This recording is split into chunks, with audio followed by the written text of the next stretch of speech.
Habíamos quedado en analizar este pasaje del libro de Efesios.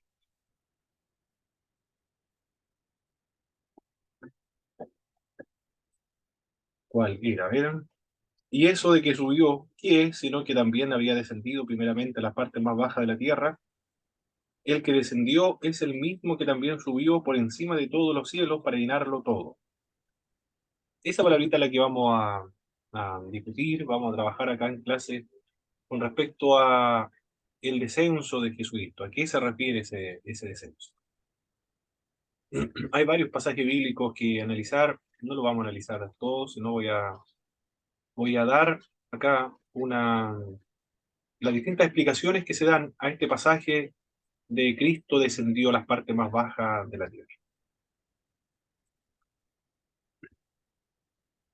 Algunos señalan que Jesucristo descendió a los infiernos o descendió al Hades, cuando habla acerca de su descenso a las partes más bajas de la tierra.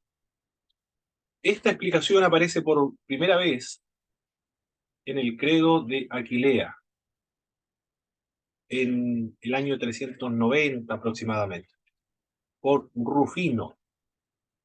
Quería decir simplemente, él, el hecho de que Cristo descendió a los infiernos, simplemente que fue sepultado. Eso es lo que él quería expresar con esta idea de que Cristo descendió a la parte más baja de la tierra, al Hades, o a los infiernos. Infierno se refería a esa parte, a la sepultura. Como lo explicaba Rufino cuando lo estableció por vez primera en el credo de Aquilea 390.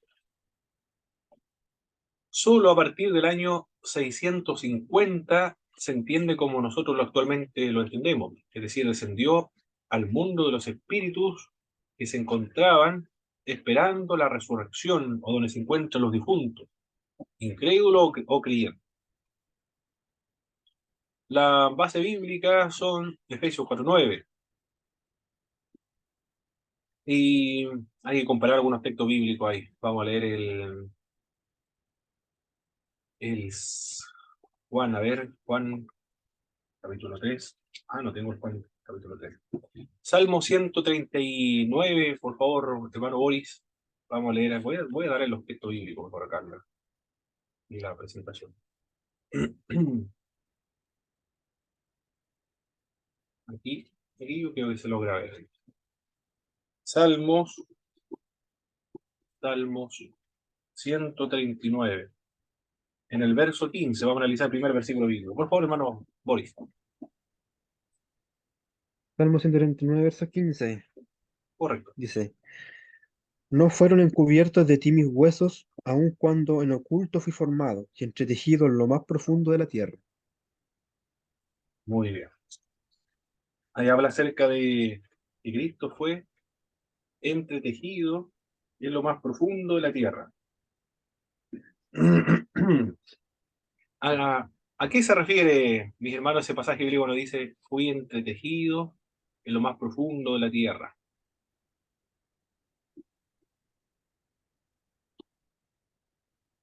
¿Está hablando de quién ahí?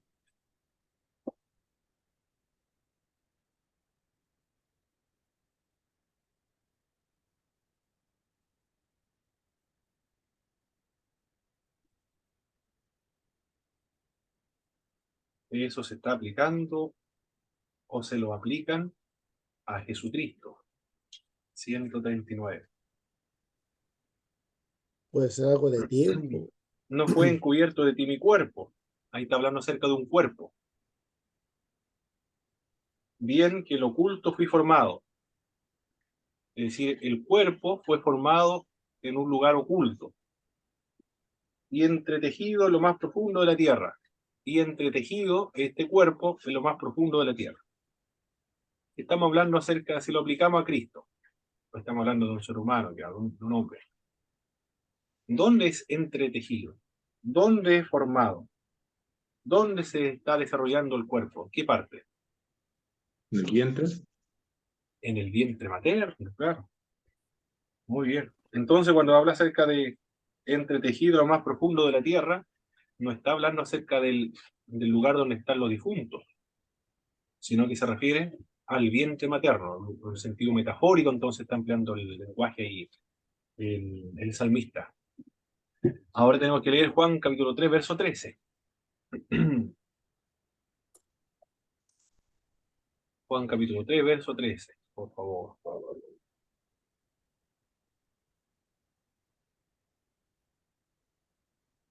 Hermano Jaime, por favor, si puede leer ese pasaje bíblico. 3:13. Nadie subió al cielo, sino el que descendió del cielo, el Hijo del Hombre que está en el cielo. Muy bien.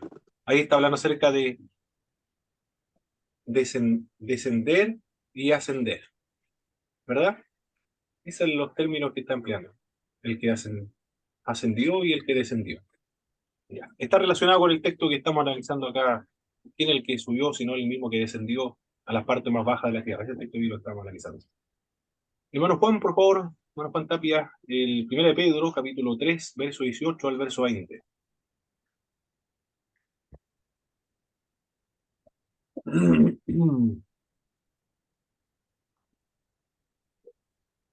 Porque también Cristo padeció una sola vez por los pecados, el justo por los injustos, para llevarnos a Dios, siendo a la verdad muerto en la carne, pero vivificado en espíritu, en el cual también fue y predicó a los espíritus encarcelados, los que en otro tiempo desobedecieron, cuando una vez esperaba la paciencia de Dios en los días de Noé, mientras se preparaba el arca, en la cual pocas personas, es decir, 8, fueron salvadas por agua. Perfecto. Muy bien. Ahí habla acerca de predicó a los espíritus encarcelados. Acá el cuerpo fue entretejido. Tejido. En lo más profundo de la tierra, ¿se entiende ahí? Acá Cristo predicó a los espíritus encarcelados. Ahora vamos, ¿quién más está presente aquí? Hermano Jorge, por favor.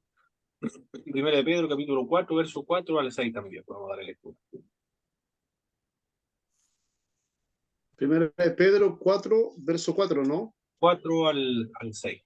Correcto. Ya. Primera de Pedro capítulo 4, versículo 4 al 6. Dice, a esto les parece cosa extraña que vosotros no corráis con ellos en el mismo desenfreno de disolución y os ultrajan, pero ellos darán cuenta al que está preparado para juzgar a los vivos y a los muertos, porque por esto también ha sido predicado el Evangelio a los muertos, para que sean juzgados en carne según los hombres, pero que vivan en espíritu según Dios. Perfecto. Muy bien. Salmo 139 dice que el cuerpo fue entretejido en lo más profundo de la tierra. Pero ahí nosotros deducimos de que estaba hablando acerca del lugar donde se formó el cuerpo, bueno, si se lo aplica a Cristo, en el vientre materno. Está refiriéndose a la encarnación, entonces, Salmo 139, 15. En el sentido metafórico, se utiliza este término, lo más profundo de la tierra. Juan capítulo 3, verso 13, habla de este contraste entre el que descendió es el mismo que ascendió. 1 Pedro 3, 18, 20, predicó a los espíritus encarcelados. Se refiere a aquellos que los antidiluvianos, ahí menciona, predicó a los espíritus encarcelados.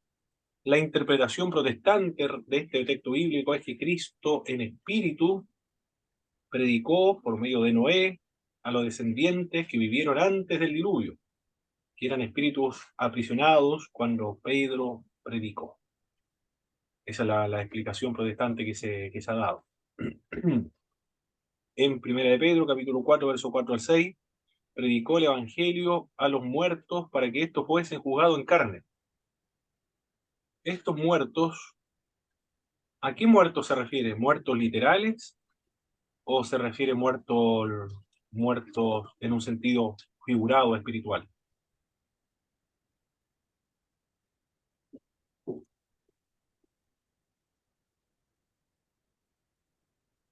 Yo creo que espiritual. muerto en sentido espiritual.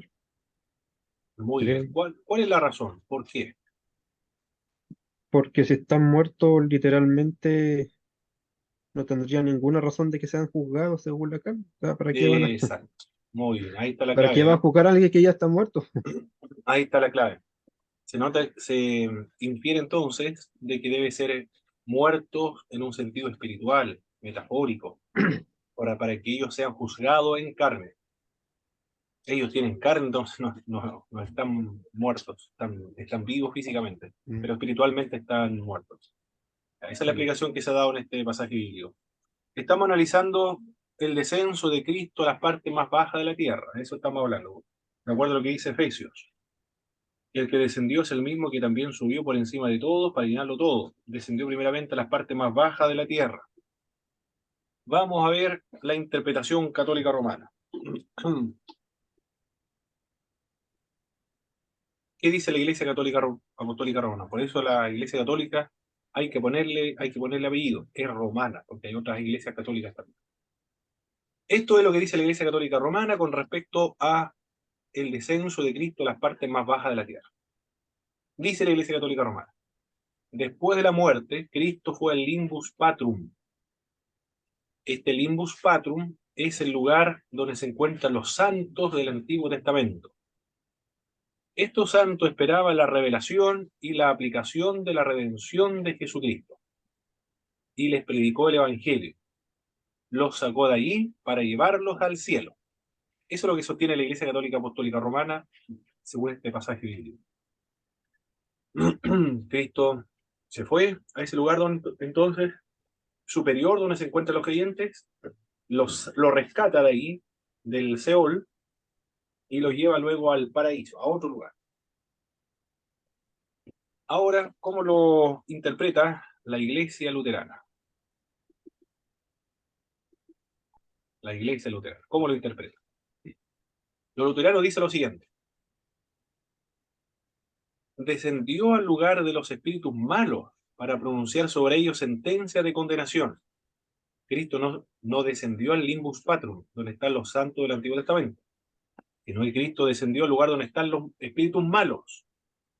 Y a estas personas se les predicó, se les anunció, pero no el Evangelio, sino la sentencia de condenación a estos espíritus malos.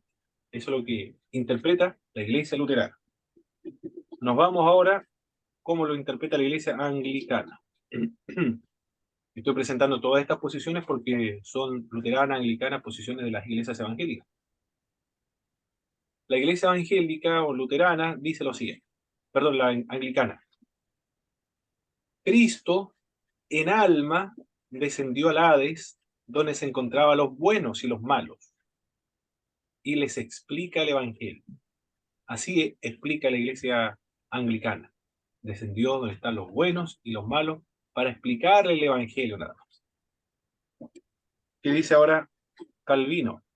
Juan Calvino respecto al descenso de Cristo a las partes más bajas de la tierra. Juan Calvino señaló: el descenso solo se refiere a los sufrimientos de Cristo en la cruz. Los reformados también indican que se refiere a los sufrimientos del Getsemaní. Berkhoff dice que la Biblia no enseña que un descenso literal de Cristo al infierno, al lugar donde se encuentran los espíritus de los difuntos. En la hora de su muerte encomendó su espíritu al Padre. Esto parece indicar que él estaría pasivo más bien que activo desde el momento de la muerte hasta levantarse de la tumba. Combina los dos pensamientos: Cristo sufrió las penas del infierno antes de su muerte en el Getsemaní, y en la cruz entró a la más profunda humillación en el estado de muerte. Otros dicen que se refiere solo a la encarnación. Juan Calvino dice eso. Se refiere a este pasaje bíblico: descendió a la parte más baja de la tierra para indicar su encarnación, y subió a la parte más alta de la parte más alta para describir la ascensión. Ya, eso es las distintas explicaciones que dan este pasaje bíblico de Efesios. Y es un versículo bíblico nada más, ¿eh? Cristo descendió a las partes más bajas de la tierra, pero hay, juntamente con otros textos bíblicos, hay que explicarlo. y las distintas posiciones de distintas iglesias respecto a ese pasaje. No sé si usted había escuchado ya anteriormente estos pasajes, mis hermanos, o se había avalado en sus iglesias de el descenso de Cristo al infierno, las partes más bajas de la tierra.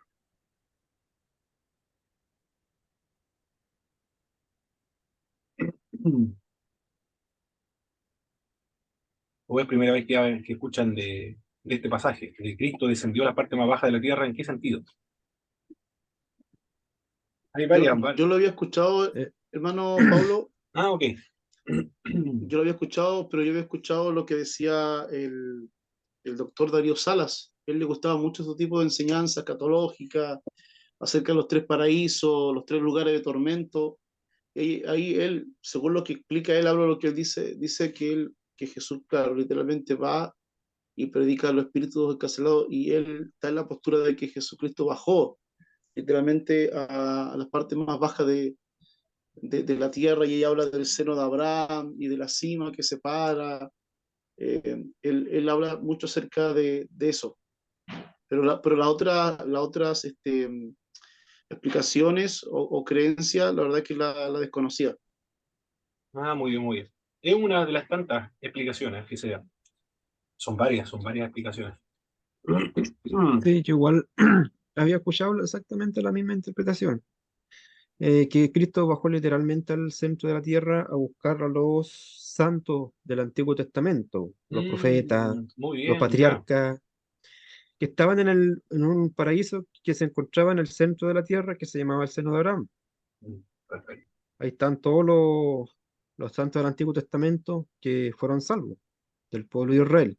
Y cuando Cristo baja a este seno de Abraham, a este paraíso, los lleva a todos, ahí los toma y los lleva al cielo, al tercer cielo. Ya, allí cuando, por ejemplo, este paraíso es cuando se refiere, cuando está, ¿no es cierto?, Jesús crucificado y le dice al ladrón que está a su lado derecho, me parece mucho, le dice, hoy estarás conmigo en el paraíso, Mm, hoy, sí, sí. hoy, o sea, en un plazo máximo de 24 horas. Mm. Y el fundamento que tiene es que no podía haberse referido al paraíso celestial, porque recordemos que Jesús estuvo muerto 3 días y 3 noches, y son más de 24 horas. Mm. Entonces Jesús forzosamente no podía haberse referido al paraíso celestial, el paraíso de arriba, sino al paraíso de abajo, de la tierra, que estaba en el centro de la tierra y estaba al lado del infierno, como lo dice el relato del rico y Lázaro. Mm. Ahí sale el nombre también, lo del seno de Abraham. Eso es Muy bien. la Sí, postura que he correcto, escuchado yo, que es la correcto. misma del pastor Darío Sala, como dice el hermano Jorge. Mm. Bueno, más conocido por el hecho de Darío Sara, ¿eh? Porque siempre hay alguien que lo fomenta o lo publicita más que lo otro, porque los otros ya hasta aparecen en textos bíblicos, textos de catecismo católico, catecismo luterano, catecismo en reformado, catecismo anglicano. Son varios catecismos. Bien, ¿qué más?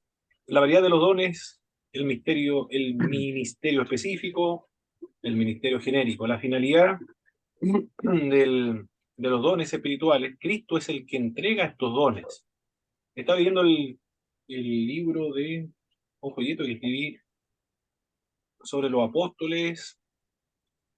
Maldonado expresa cuando le preguntan y por qué los cristianos, otros cristianos, no aceptan el ministerio apostólico. Hay un problema y piensan que nosotros no aceptamos el ministerio apostólico, no aceptamos el título, el oficio apostólico, pero el ministerio sí.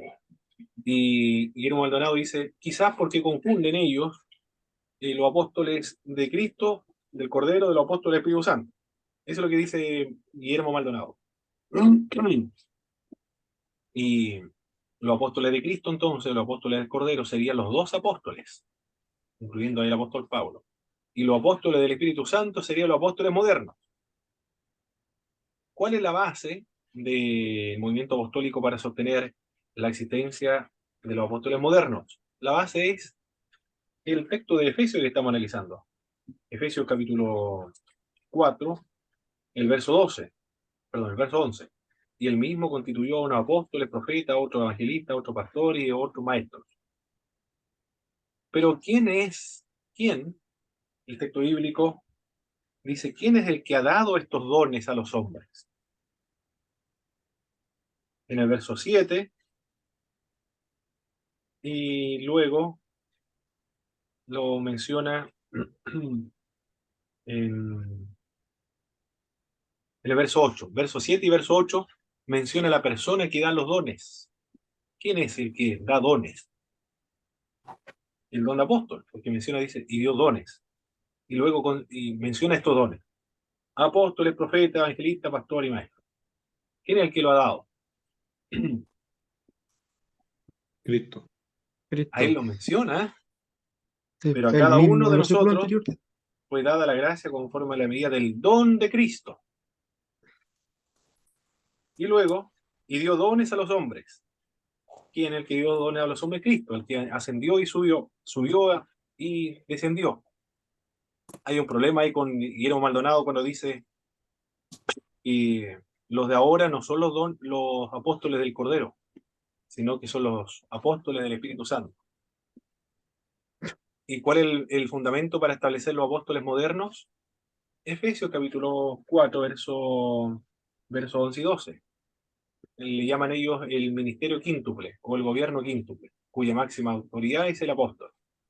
Hay un problema, que estos dones del apostolado, profeta, evangelista, maestro, lo ha dado Cristo. Estos son los apóstoles entonces de Cristo, del Cordero. Ese es el problema que veo ahí en Guillermo Maldonado. La finalidad de estos dones espirituales o dones ministeriales. La unidad de la fe hasta que todos lleguemos a estar unidos por la fe. Conocer al Hijo de Dios, a un varón perfecto, a la medida de la estatura de la plenitud de Cristo. Por eso se establecen estos dones espirituales. Perfeccionar a los santos para la obra del ministerio, para la edificación del cuerpo del Señor Jesucristo. Esa es la finalidad, el propósito de todos los dones. Acá menciona algunos dones. Algunos dicen que son 4, otros dicen que son 5. Bueno, los otros dones los vamos a analizar más detenidamente en la siguiente presentación, que procedo a mencionar a la de inmediato. Esta es la clase 14, vamos a trabajar entonces ahora. Hermano Paulo, Sí, hermano Jorge. entonces esa parte de los ministerios, eso ya lo pasamos, ¿verdad? Ahora lo vamos a detallar más todavía. Ah, ya. Anteriormente estamos viendo los propósitos, perfeccionar a los santos para la obra del ministerio, para alcanzar la perfección a la estatura de un varón perfecto conforme a Jesucristo. Y bueno, ahora vamos a ver cuáles son estos dones. ¿Qué más? El secreto del crecimiento, bueno, no ser niños que cambian fácilmente de su manera de pensar.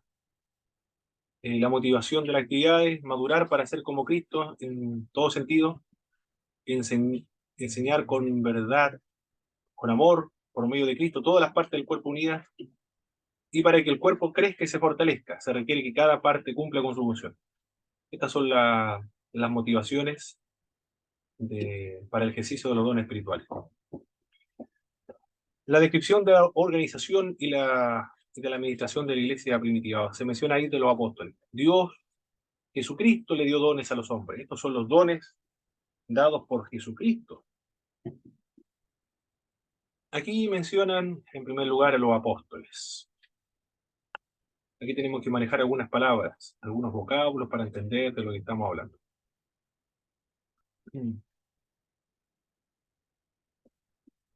Oficio, don, ministerio. Estas son algunas palabras claves que nos ayudan a entender este tema de los apóstoles modernos, los profetas en el sentido moderno también neopentecostal, no desde la perspectiva del pentecostalismo clásico. Lo primero, los apóstoles eran los que tenían la autoridad de la iglesia. Entonces estamos hablando ahí de oficio. Hoy, evidentemente, tiene un don, el oficio tiene que tener un don, pero incluye el oficio, porque tenían autoridad en la iglesia. Incluían a más de 12 Bernabé, por ejemplo, Santiago, debían reunir dos requisitos: conocer personalmente a Cristo, ser testigo de la resurrección de Jesucristo. En un sentido tenían que acabarse, pero en otro sentido continúa abierta esa posibilidad. ¿En qué sentido debía acabarse? En el sentido de oficio. Y en el otro sentido debe continuar abierto. ¿En qué sentido? En el sentido del don. El don no tiene autoridad en la iglesia. El don no recibe la revelación escritural. El don no es fundamento de la iglesia. Ahí está la diferencia. No tiene un cargo eclesiástico. En un sentido, como don, esa persona que constituye iglesias donde Cristo no ha sido predicado, sería entonces el misionero actualmente, que es enviado por la iglesia para levantar iglesia en campos nuevos. El ministerio, toda persona que es enviada, ahí cabemos todos. En un sentido, continúa abierta como un don, específico para algunos, y ministerio, ahí todos están incluidos. Es decir, todos somos enviados de Dios para anunciar el Evangelio, para enseñar de Cristo, para dar a conocer la obra de Jesús de Nazaret. Todos ejercemos ese don apostólico entonces. Cada vez que abrimos la Biblia, enseñamos la Biblia, predicamos la Biblia, hacemos evangelismo, discipulado, consejería, pastorado, cualquier actividad, evangelismo, cualquier actividad, está desarrollando el ministerio apostólico. En ese sentido, continúa, pero en otro sentido, como oficio, debe acabarse, porque el fundamento se estableció una vez. No hay necesidad de seguir estableciendo más fundamentos, solamente se establece una vez. Y también profetas. Proclamaban los profetas la voluntad de Dios. Se movían en toda la iglesia. Su mensaje no era el resultado de su pensamiento a estudio, porque no son maestros. Los maestros sí, las enseñanzas son resultado de su pensamiento a estudio, sino que, en el caso de los profetas, era revelado directamente por el Espíritu Santo. Con el tiempo aquel ministerio desapareció, por las persecuciones, por ser un problema, y porque estaba expuesto a los abusos. Desapareció también, lo menciona este libro, dones carismáticos de la iglesia primitiva. Muy buen libro, ¿eh? Este sirve para argumentar en contra de los cesacionistas, porque los cesacionistas dicen que los dones cesaron con la muerte de los apóstoles y no hay registro histórico de la existencia de los dones sobrenaturales, los dones extraordinarios de la iglesia primitiva. Este libro confirma lo errado. ¿Cómo se llama el libro, hermano Pablo? ¿Cómo se llama el libro? Ahí está. ¿Lo alcanza a ver o no, hermano Jorge? Los dones carismáticos Dones carismáticos, ya, sí. cesaron en la iglesia primitiva. Los padres de la iglesia responden por Donald Keith. Excelente obra, muy buena obra.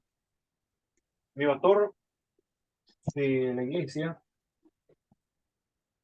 él tiene una reflexión. Él dice que no se manifiestan tanto los dones espirituales como ocurría en la época de los 60, de los 50, donde los cultos eran fiestas espirituales. Realmente eran fiestas extraordinarias, pero decía él, ya no se manifiestan los dones espirituales, sanidades, milagros, porque por el tema económico.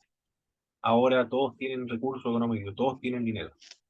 Pueden pagar un bono de FONASA y comprar medicamentos. Entonces, mucho más cómodo eso que estar sufriendo y estar angustiado y orando al Señor, ayunando, buscando la ayuda que el Dios le sane, porque es más cómodo ir a lo otro. Esa es la reflexión que tiene mi pastor. ¿Por qué no hay tantos milagros actualmente en la iglesia? Porque no hay necesidad de los milagros, porque uno va al médico, FONASA y listo. Y eso mismo es de la reflexión personal de él, haciendo este análisis de la iglesia de la época de los 70, 60, con la iglesia de ahora. Pero este libro que yo les presenté dice exactamente lo mismo. Los dones comenzaron a menguar cuando le cesó la persecución. Y como cesó la persecución, entonces los cristianos alcanzó el evangelio a los cultos. Entonces hay más cultura, hay mayor educación, hay mayor ya no hay persecución, por lo tanto ahora no está prohibido el cristianismo y todo le va muy bien económicamente. En las clases cultas educadas, en las clases altas, enriquecidas, los dones van a desaparecer. Eso es lo que él dice, haciendo un estudio de la iglesia primitiva. Los profetas también se debe distinguir entre oficio, don y ministerio. El oficio, tiempo completo. El oficio, solo y limitado al Antiguo Testamento. El oficio era receptor de la revelación escritural. Me gusta emplear ese término, escritural, porque también otros emplean el término canónico. Hay un problema cuando empleamos el término canónico, porque ¿qué quieren? Escritural, decimos, escritural, la Biblia, la revelación escritural, lo que quedó registrado, eso es la revelación que ellos recibieron, la revelación escritural. ¿Qué más? Fundamento de la iglesia, apóstol y profetas. En ese sentido es oficio. Don ahora. El don en el Nuevo Testamento. El don es diferente al oficio, porque el don no recibe la revelación escritural. Lo que él recibe es la revelación continua a la iglesia. Los profetas del Antiguo Testamento hablaban de la venida de Jesús futura. Lo del Nuevo Testamento, de la venida de Cristo en el pasado. Explica la obra de Jesús en el pasado. El don vaticina, principalmente vaticina. Ágabo, por ejemplo, el hambre en Jerusalén. El apóstol Pablo va a ser encarcelado en Jerusalén también. Y también para consolar, exhortar, animar. Un mensaje que Dios trae de manera inspirada para suplir una necesidad dentro de la iglesia. Ese es el don. La persona que lo ostenta se le llama profeta, pero no en el mismo sentido como los profetas del Antiguo Testamento. ¿Por qué? No en el mismo sentido. Por eso se debe distinguir oficio de don. Porque el oficio reclamaba al profeta autoridad absoluta como declaraciones de la misma voz de Dios. Así dice Jehová, dijo el profeta Jeremías. En el Nuevo Testamento no tiene la misma autoridad absoluta como la misma palabra o declaración de Dios. No es así. No ocurre así. No puede reclamar la misma autoridad absoluta. En el Antiguo Testamento, usted se va a fijar, no se cuestionaba a los profetas, porque cuestionarlo era cuestionar al mismo Dios. En el Nuevo Testamento no es así. En el Nuevo Testamento el don a los profetas se le evalúa. El apóstol Pablo dice, siguiente, si hay profetas, cae el primero y luego los otros profeticen. O si hay dos profetas, si caen dos y solamente uno profetiza. Y lo demás, que lo que deben hacer, evaluar, examinar, juzgar lo que está diciendo el profeta. Hay una diferencia. Ese es el don. El don no es absoluta palabra de Dios autorizada, sino que hay una mezcla entre palabra de Dios y esa revelación que Dios le ha traído puede contaminarse, puede diluirse, malinterpretarse con la explicación, interpretación que le dé el profeta. Esa es la diferencia. No es absoluta, no son las mismas palabras, no goza de la misma autorización. El juzgarlo está legitimado en el Testamento, en el Antiguo no. Puede errar, puede mezclar el mensaje. Y el ministerio, todos somos profetas, porque todos somos llamados por Dios para anunciar de parte de Dios. Aunque no tengamos el título de profeta, no se nos llama profeta, pero todos ejercemos el ministerio profético. ¿Alguna pregunta, duda hasta ahora, mis hermanos? Sobre lo que he comentado. Sí,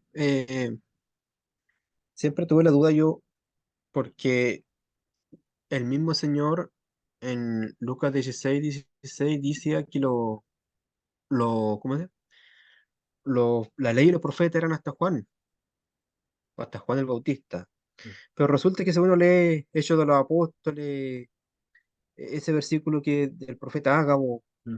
y había en Hechos 13:1, cuando decía que en la iglesia primitiva había profetas y maestros. Entonces Profetiza yo dije, también. bueno, y profetizas también, claro. Claro.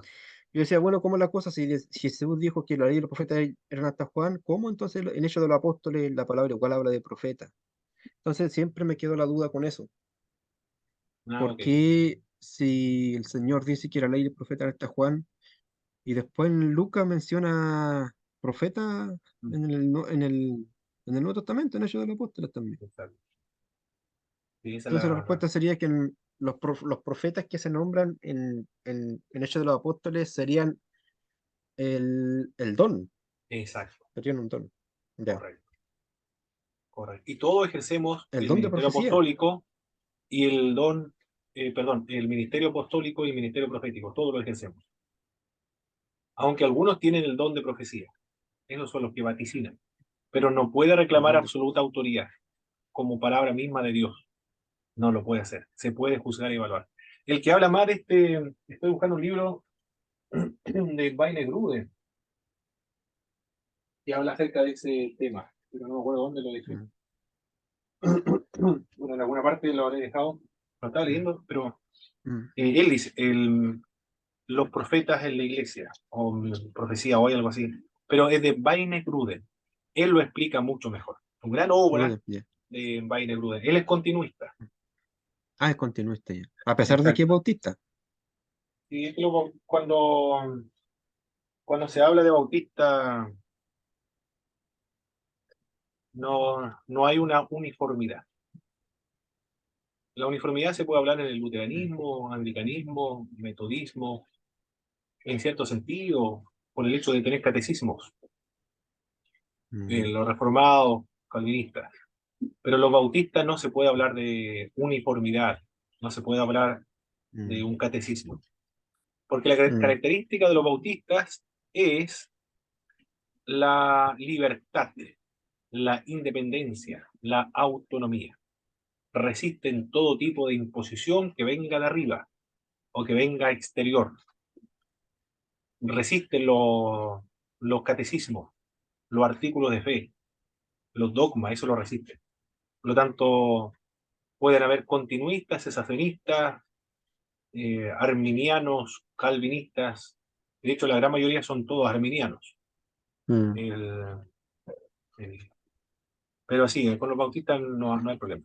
En los mm, seminarios bautistas puede estar Baine Gruden y puede haber otros cesacionistas. No hay problema. mm, mm. Porque Ah, él es el- continuista entonces, Gruden. sí, continuista, absolutamente. Ah, ya. Qué Absolutamente. bueno. No, él es continuista, cree en los profetas. Mm. Por lo ¿Y menos qué ese dice libro él? habla acerca de profetas. Ya. Lo que te estaba comentando es lo que viene de él, de Wagner Gruden, de que No, es que me olvidé. no podían ejercer, no podían reclamar los profetas de ahora, del Nuevo Testamento, autoridad absoluta, como lo hicieron los del Antiguo Testamento. Ahora se le Claro. puede cuestionar, se puede dudar de ello. Estamos autorizados para evaluar lo que ellos dicen, Mm, pero en el Antiguo Testamento eso era dudar de la voz misma de Dios, era dudar de Dios, no se podía cuestionar. Ahí está la diferencia. Estamos hablando acá de dones ministeriales. Y acá en el caso de los apóstoles y profetas, que son los fundamentos de la iglesia, como lo habíamos visto en otra parte, ahí cabe esta posibilidad o esta categoría de oficio. Evangelistas. ¿Quién eran los evangelistas? Los que anunciaban, los que proclamaban el evangelio. Y acá algunos señalan que la lista se determina acá. Pastores y maestros no son dones distintos, sino que uno de ellos ejerce ambos, tanto pastor y maestro. El pastor enseña y el maestro es el pastor. Eran servidores fijos en la iglesia, tenían una triple función. Eran maestros, tenían que explicar a las personas del paganismo la verdad del evangelio, eran también pastores. Entonces no sería un ministerio quíntuple. Si lo presentamos así, es una forma de presentar estos dones. Otros señalan que son 5, bueno, como sea. No sería quíntuple, sino que sería, ¿cómo se, cuando son 4?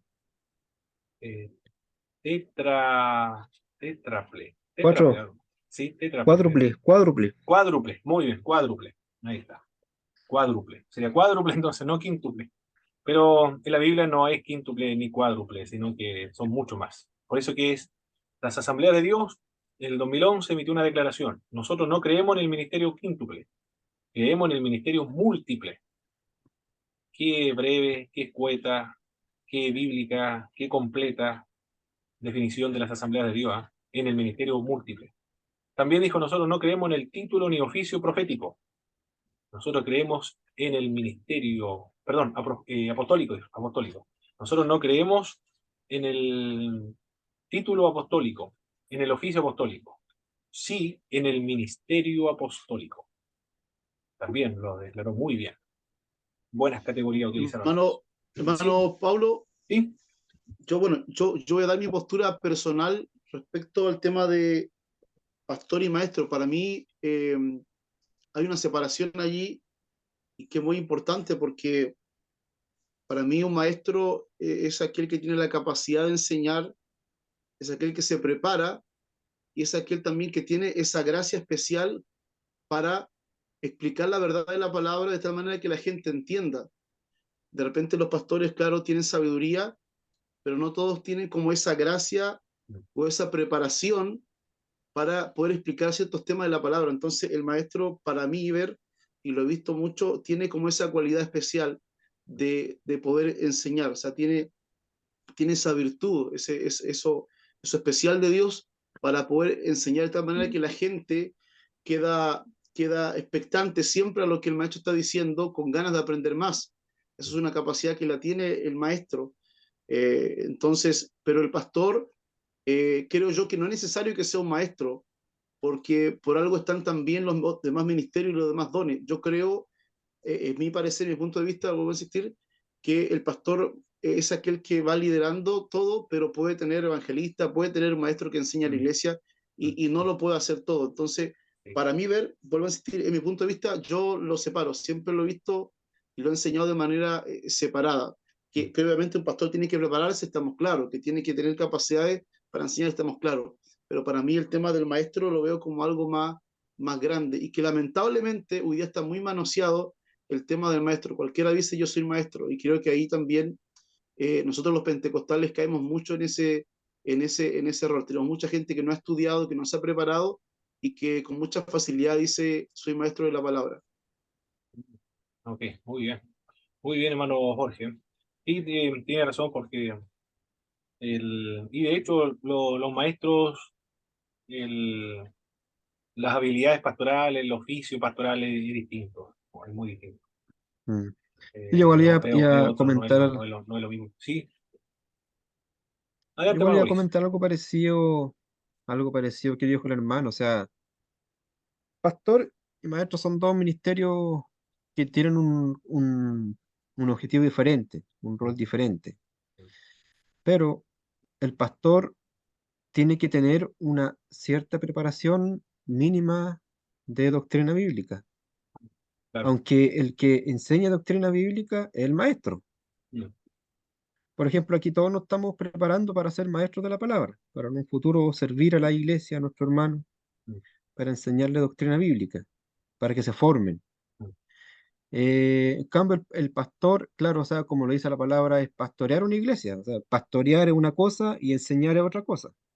Sí, sí, sí, correcto. Sí, Claro, tiene toda la razón. y por ejemplo, o sea, a ver, no sé, yo tengo escuchado por testimonios que años atrás, 40, 50, 60 años atrás, habían pastores que, claro, lo ungían como pastor y eh, no tenían mucha educación, digamos. Mm, Incluso algunos pastores no sabían leer, mm. no sabían escribir, pero sin embargo, a pesar de eso, Dios también lo usaba, a Sí, pesar sí. de su analfabetismo, Mm. y sabían llevar una iglesia. Entonces, uno puede ver que, por ejemplo, eh, claro, es necesario que el pastor tenga una mínima formación, pero el Señor puede usar incluso una persona analfabeta para pastorear una iglesia, ¿no? Sí, Pero claro. ahora se está yendo como todo lo contrario. Tienen algunos tienen mucho estudio, pero no tienen esa unción para dirigir una iglesia, para ejercer el ministerio pastoral. Claro, es diferente. El ministerio pastoral es distinto. Mm. Requiere cultivar la relación, la paciencia, la visitación, la consejería, el acompañamiento.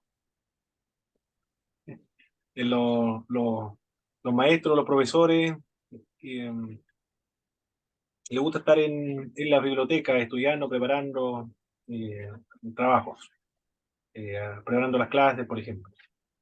Y se sienten incómodos cuando no están haciendo esa actividad. En cambio, el pastor tiene que estar permanentemente visitando, conversando, tomando once, almorzando, visitando, aconsejando. Tiene que invertir el tiempo en los hermanos, en las almas. En cambio, los profesores invierten tiempo en la preparación y en el estudio. Acá es diferente, es diferente. Perfecto, mis hermanos. Muy bien. Sigamos entonces. Contraste entre los principios para la vida.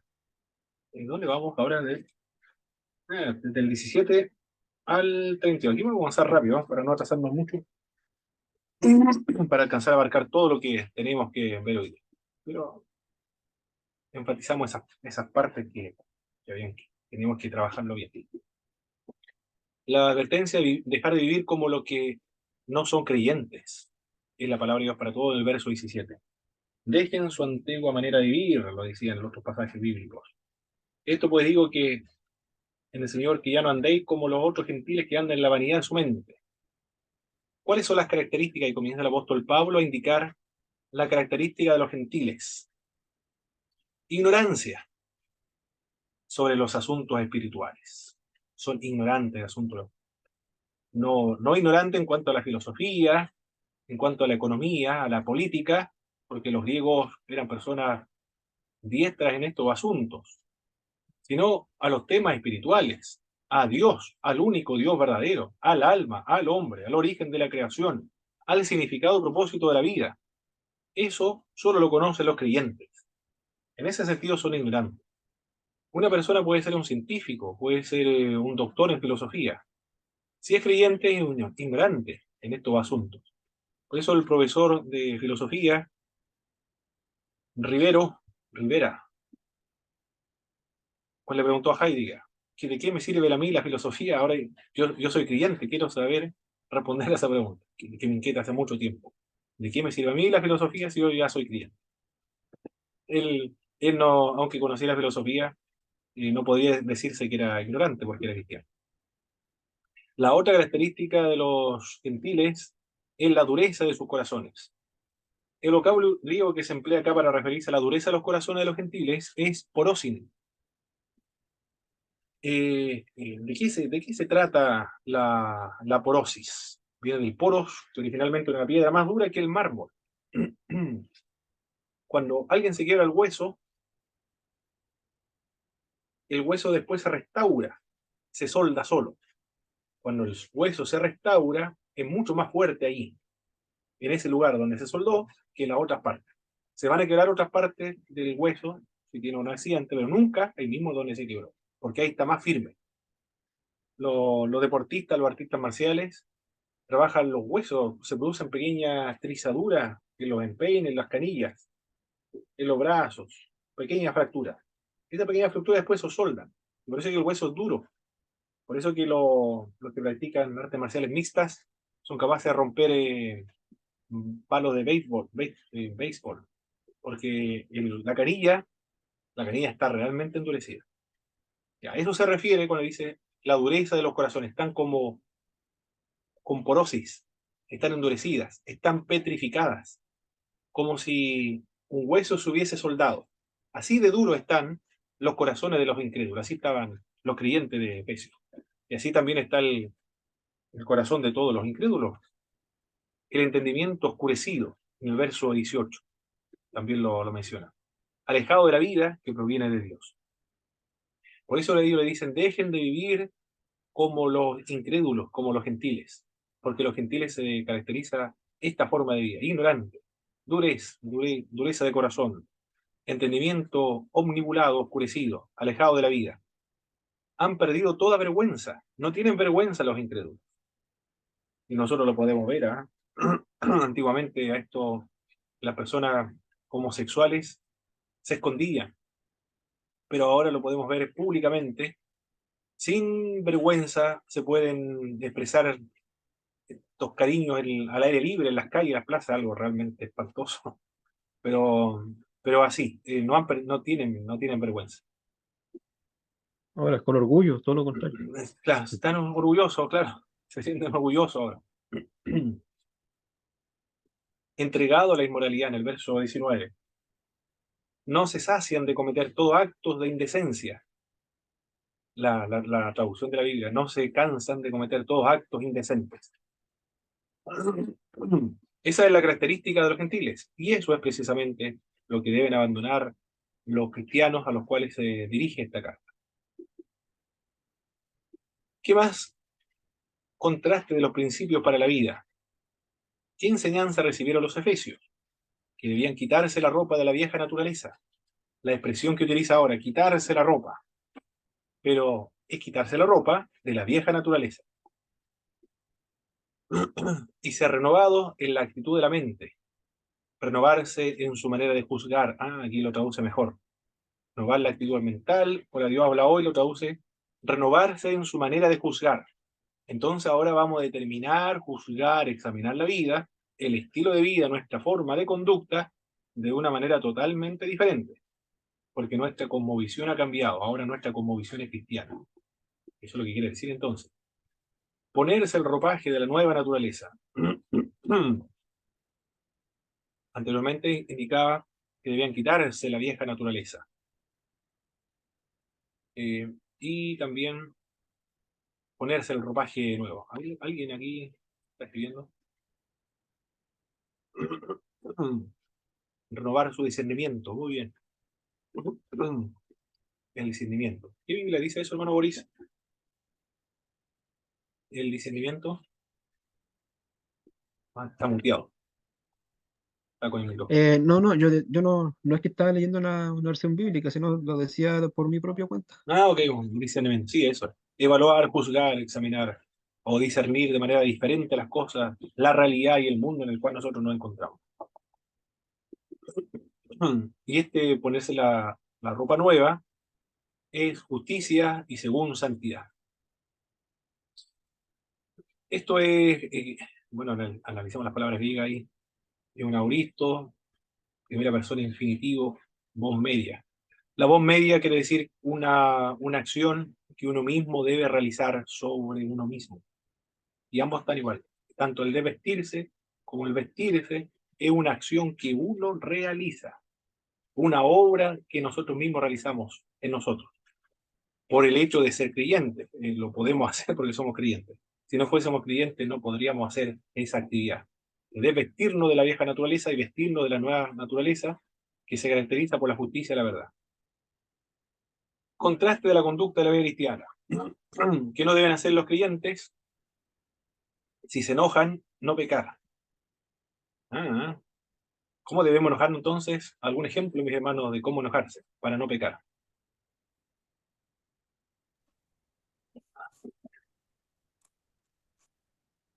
Por Que no ejemplo, se... a ver, podría ser, Ah, ya.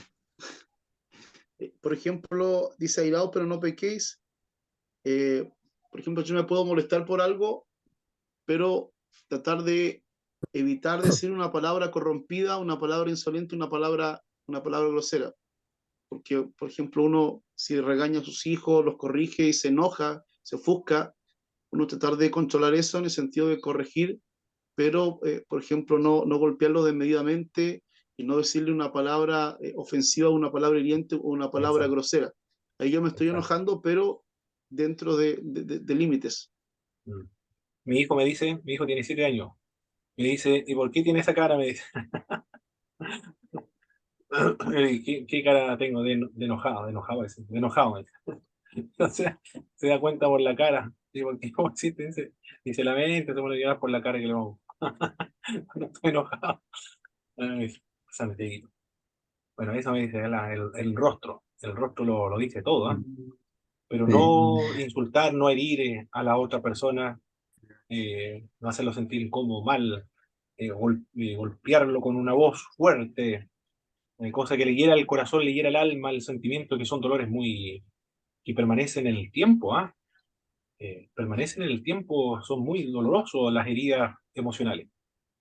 Hermano Boris. Profesor, sí, yo voy a decir que otras cosas que dice aquí el libro de Efesios cuando dice no se ponga el sol sobre nuestro enojo. Muy bien.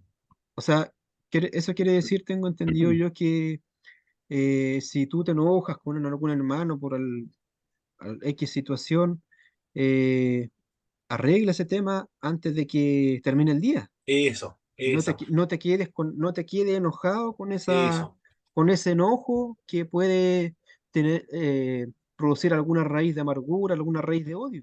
correcto, eso es. Porque cuando uno se queda con un enojo de algo y se queda, eso después puede provocar alguna raíz de amargura, en cierto sentido.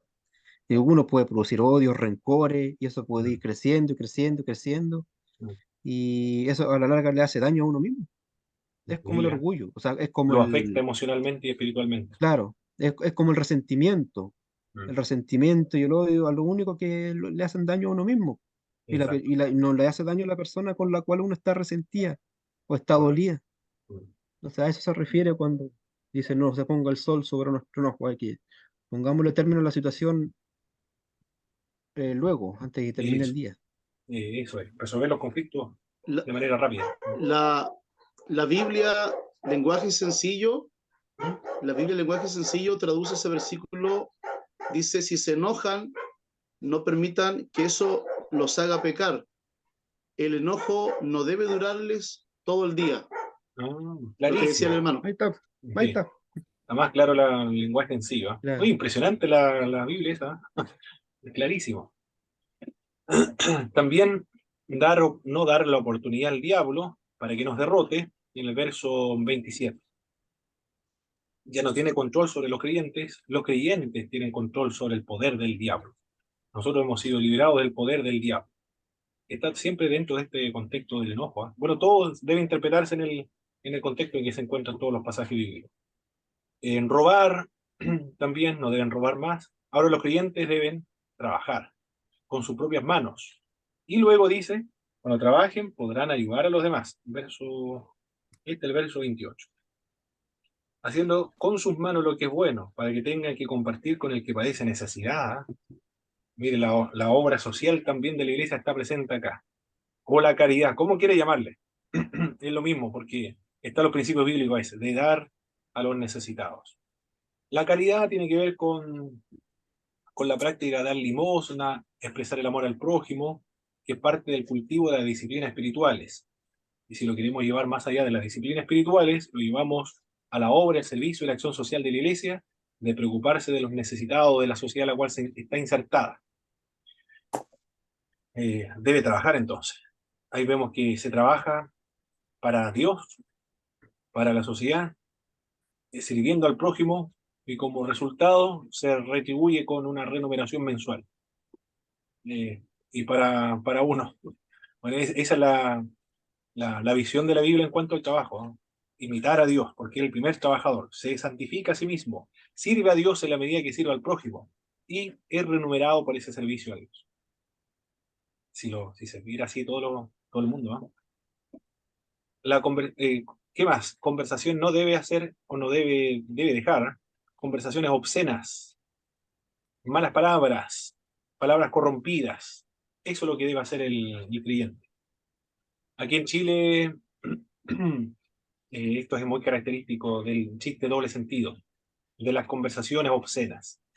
Yo no sé si será en todos los países, yo no recorrí otros países. Bueno, he estado un mes nada más en 4 países, pero no, en muy poco tiempo para conocer bien los países.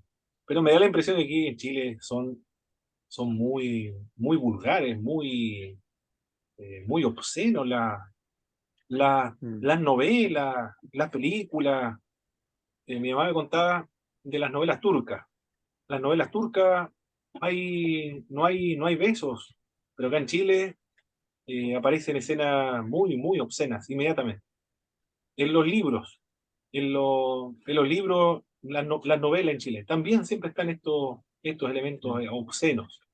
Es parte de Chile porque uno ve otros libros de otras, no, Jorge Luis Borges, argentino, calidad. Ahí estamos hablando de una calidad intelectual, una perfección intelectual, dice eh, Gabriel García Márquez, rayando el límite de la perfección. Es culto, es fino, es rico las obras de Jorge Luis Borges. Claro, bueno, peruano, Mario Vargas Llosa igual un poco obsceno a veces en algunas novelas, pero en otras, pero en otros no se ve eso. Parece que en Chile eh, hay que enfatizar más esta parte, ¿ah? Bueno, cuando uno se hace cristiano abandona todo esto, esta cosa. Hermano, Culturales nuestros. Sí, hermano Jaime. sí, es lamentable ese tema. ¿En qué sentido? Si bien es cierto, estamos insertos en una sociedad donde la cultura, muy en especial el vocabulario, se ha ido deteriorando y está pasando a un tema ya vocabulario muy grosero, Mm, de muy bajo perfil. Y lamentablemente usted al encender la televisión, en cualquier canal nacional, usted va a escuchar un vocabulario muy grosero, desde la mañana hasta la noche. mm, Entonces, lamentablemente el cristiano tiene una tarea enorme porque puede estar inculcando a través a los niños en la escuela bíblica, un día domingo, 1 hora, 2 horas en la semana, pero lamentablemente la tecnología, la televisión, roba más que 2 horas, roba exacto. muchísimas horas donde el cristiano está escuchando constantemente y es una lucha fuerte y, y eso va deteriorando el vocabulario nuestro. Es lamentable porque de alguna otra manera también se va contaminando el Mm, cristiano por la cultura que nos rodea. Entonces, exactamente. un sacrificio enorme de mantener un vocabulario muy para lo que Dios exige a nosotros como cristianos, que haya una transformación genuina, que el Espíritu de Dios mora en nosotros. Mm. Increíble, ¿ah? La reflexión que ha hecho el hermano Jaime, unas 40 minutos, media hora de escuela dominical, frente a una exposición de horas y horas durante la semana a absorber la cultura en la cual nosotros nos encontramos. Por eso se requiere dedicarle más tiempo, más horas a las cosas del Señor, ¿eh? La oración, los cultos, la asistencia a la iglesia, la conversación con los hermanos, para Sí, eso. Sí, hermano Pablo, yo concuerdo lo que dice el hermano e inclusive iría un poco más profundo porque lamentablemente me he encontrado con una realidad de muchos cristianos que siguen manteniendo la grosería y los hijos los delatan. Cuando un niño de 2, 3 años aparece con una grosería inmensa, el papá queda rojo, pero ese niño está escuchando la insolencia del papá y de la mamá en la casa. Entonces tenemos muchos cristianos y voy a hacer un mea culpa que nosotros como pentecostales, eh, no todo obviamente, pero sí ocurre mucho que nosotros espiritualizamos muchas cosas y somos muy pentecostales dentro de la iglesia, danza, lengua, gritos, aleluya, y yo vengo de ahí, no me estoy burlando de eso, sino que, mm, pero salimos de la iglesia y como que nos cambiamos de careta y nos vestimos como igual que el mundo y hablamos igual que el mundo. Entonces, y creo también allí que hay una responsabilidad de nosotros como predicadores que no hemos hecho un énfasis en este tipo de pecados que pareciera que lo viéramos como un detalle. El famoso huevito que decimos que es parte del chileno mm, está en todos. Entonces, creo que le damos poco énfasis a esto. Este tema que estamos hablando ahora, por ejemplo, que mm, sale una predicación fácil ahí solamente con el tema del vocabulario, no se está predicando hoy día. Le colocamos énfasis a lo que es el robar, a lo que es la prostitución, el mm, homosexualismo, tantas cosas, pero creo que un tema así nos está como muy predicado hoy día porque pareciera como que siento yo como que no fuera tanto, como que no es tanto una grosería.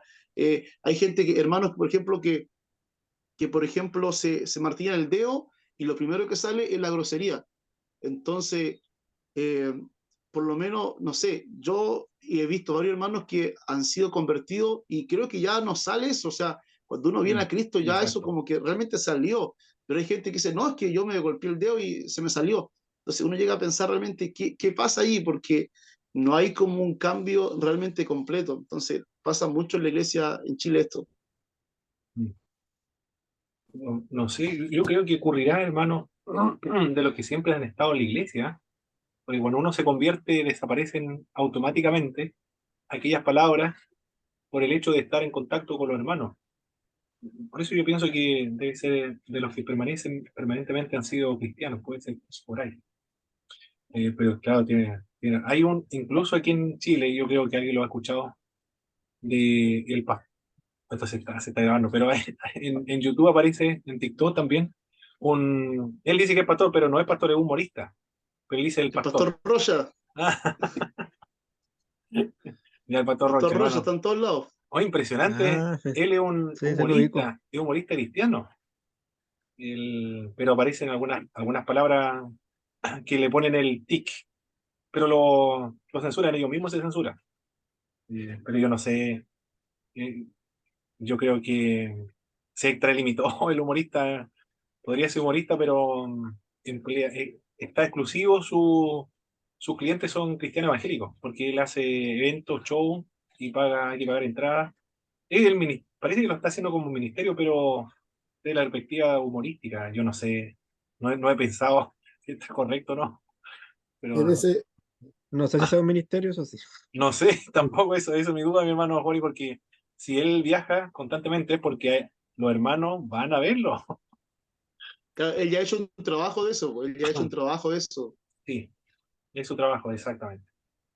Y hermano, yo no sé Se si hizo, será hermano cultural o de verdad, no sé.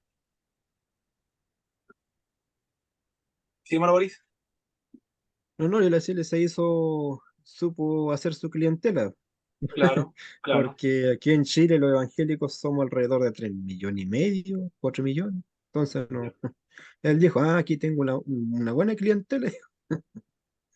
No sé si será hermano, él sí. O será, no, Claro, a lo mejor es el secular. tema ahí uno puede evaluar varias cosas porque si bien él exagera en ciertas cosas, pero también Sí. muestra una realidad de la iglesia evangélica, no Ah, toda la ya. iglesia evangélica, pero yo, porque yo he visto, yo no puedo negar, yo he visto varios de sus videos, hay Mm, videos que los cuales yo no estoy de acuerdo porque raya en lo mm, vulgar y ya. exagera, sobre todo le da muy duro a los pentecostales, el tema de la danza, la Ah, lengua, ya, el pastor, los diezmos, esos son sus ya. temas predilectos. Ah, ok. Entonces, obviamente que él se burla de eso, pero exagera, pero también él saca su rutina de algo él se enfoca. De lo que ve. Entonces, está mostrando de alguna manera también de lo que se ve dentro de la iglesia evangélica y que obviamente que es lamentable. Entonces, obviamente que no toda la iglesia evangélica es así acá en Chile, pero sí habla de muchas cosas que sí, entre risa y risa, lamentablemente, lamentablemente son verdad. Y una de las cosas, por ejemplo, el tema de la grosería, que la gente sale de la iglesia y algunos siguen comportándose como el mundo, tal y cual, o sea, no hay ninguna Mm, diferencia con chistes morbosos y todo el tema. Entonces, es triste esa parte de que tengamos como esa realidad, como esa imagen, es como el humorista secular que dice que el chileno roba y que afuera, cuando tú dices que eres de Chile, es sinónimo de ser ladrón. Es lamentable. correcto, correcto. Es una especie de una crítica social, entonces, hacia la cultura interna evangélica. Presenta Exacto. una realidad. Muy bien. ¿Qué más? Entristecer el Espíritu, ya lo habíamos hablado. Entristecer el Espíritu de Dios, no debemos entristecer el Espíritu de Dios. Y las palabras corrompidas, hay que predicar los sermones para no hablar palabras corrompidas, no solamente en toda la sociedad, donde nos encontremos. ¿Qué más? Que sí debe hacer ¿qué debe hacer el creyente? Dejar la mentira, hablar la verdad, trabajar honradamente, compartir con los necesitados, 28, hablar palabras que ayuden, que animen a los demás.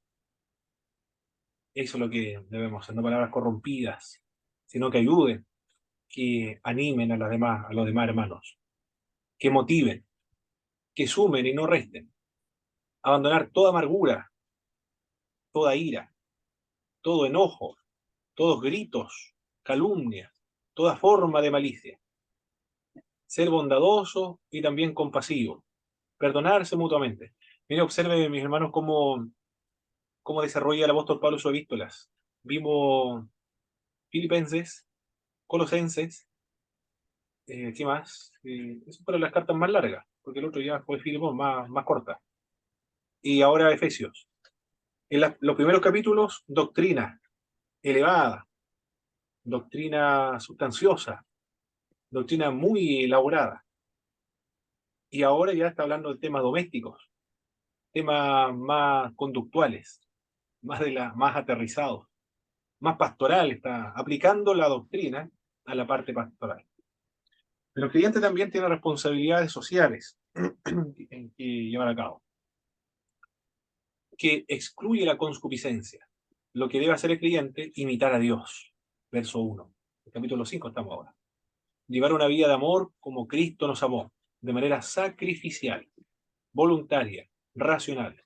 Dar gracias a Dios, lo que no debe hacer el creyente, mencionar inmoralidades sexuales, ni siquiera eso, mire, no solamente no practicar las inmoralidades sexuales, ni siquiera mencionarlas, cualquier clase de impureza o de avaricia, hablar palabras indecentes, conversaciones necias, chistes groseros, bromas vulgares. Bueno, ahí ya está el humorista cristiano, entonces ya está aquí con una objeción y una crítica hacia su trabajo, porque está empleando el nombre de Dios para este contexto Mm.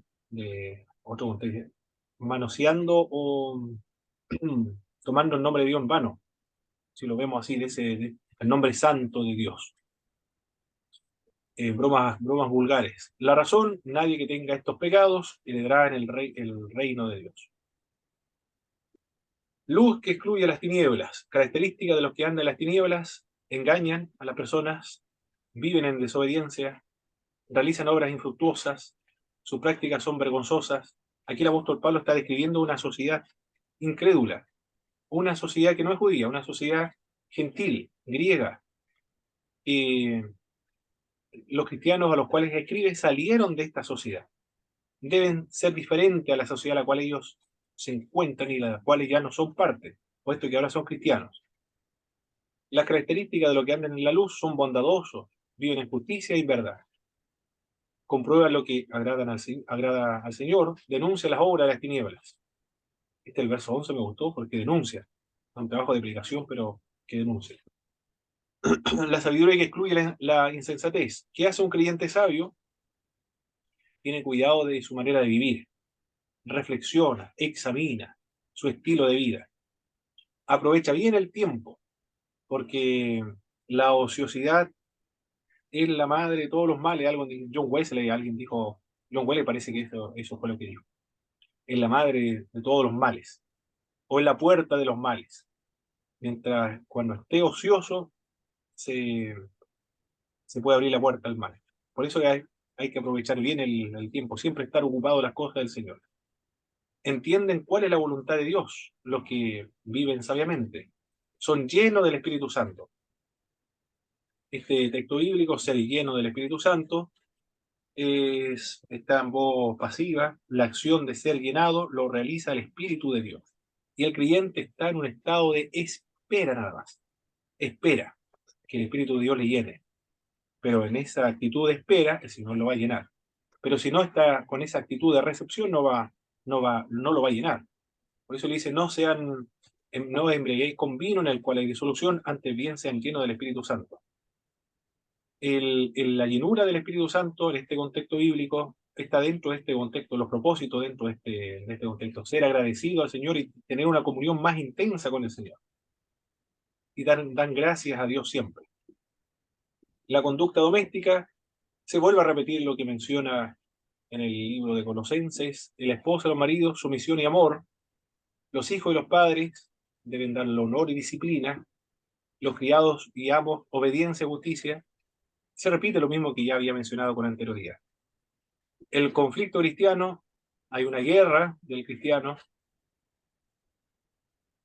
hay una armadura también que se describe en el verso siguiente, verso 13 al verso 20.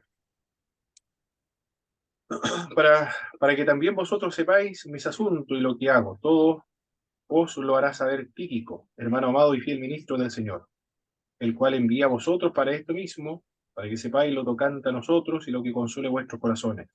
Paz sean a los hermanos y amor con fe de Dios Padre y del Señor Jesucristo.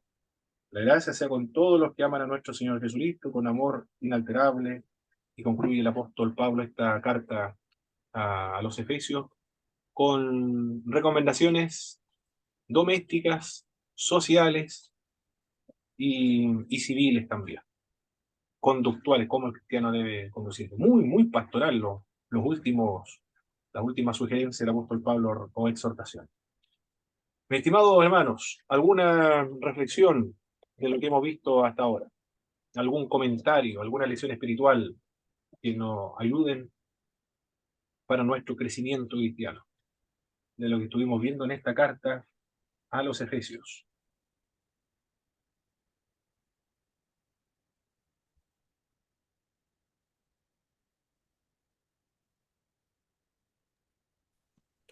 Mi hermano, nosotros como creyentes, como hijos de Dios, tenemos una gran responsabilidad de vivir de manera diferente a cómo vive el mundo. Por eso Dios nos llama a nosotros los santos, porque Dios nos apartó del mundo y nos ha santificado a través de su obra redentora. Y ya no, ya el espíritu de desobediencia ya no está en nosotros. Antes éramos desobedientes, ahora mora el espíritu de obediencia en nuestras vidas, y en el cual Cristo nos ha hecho nuevas criaturas. Y es parte de algunas de las reflexiones que nos entrega en estas lecciones de hoy día. Muy bien, muy bien. ¿Alguien más, mis hermanos? Sí, yo me sumo a las palabras de nuestro hermano. Iba a comentar lo mismo, porque es más que todo lo que estudiamos hoy día. Pero bueno, ya que estamos cerrando, ¿cierto? ¿Verdad? Cerramos Efesios, si no me equivoco. Correcto. Ya, me quedo con un libro muy, muy rico en mucha enseñanza, en mucha sabiduría, que abarca todo el trabajo de la iglesia, habla acerca de los ministerios, habla acerca de cómo debemos comportarnos como cristianos. Eh, la verdad, como dijimos en la introducción del libro, vemos a un Pablo ya desenvolviéndose con mucha más libertad, más soltura, ya que no está tratando un problema específico como era lo que había ocurrido en las otras cartas, que también eran cartas más breves, más precisas, pero acá vemos un libro un poquito más amplio, yo diría de mucha más profundidad, porque creo que quedamos cortos para poder estudiar algunos temas con mayor profundidad. Creo que fue una pincelada y bueno, cada día me quedo más encantado de las clases porque me doy cuenta de que verdaderamente la palabra tiene mucha, mucha profundidad. Pareciera que uno manejara un tema, pero otro hermano sale con alguna otra idea diferente, un conocimiento diferente. Entonces hay diferentes aristas, pero obviamente que nos llevan a la misma cosa.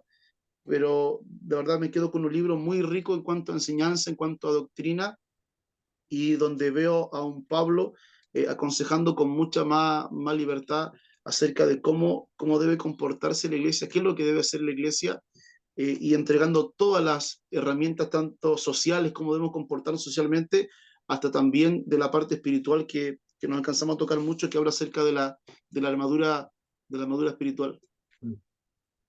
Muy bien, hermano Jorge, hermano Jaime. ¿Alguien más, mi hermano, el último, antes de concluir la clase?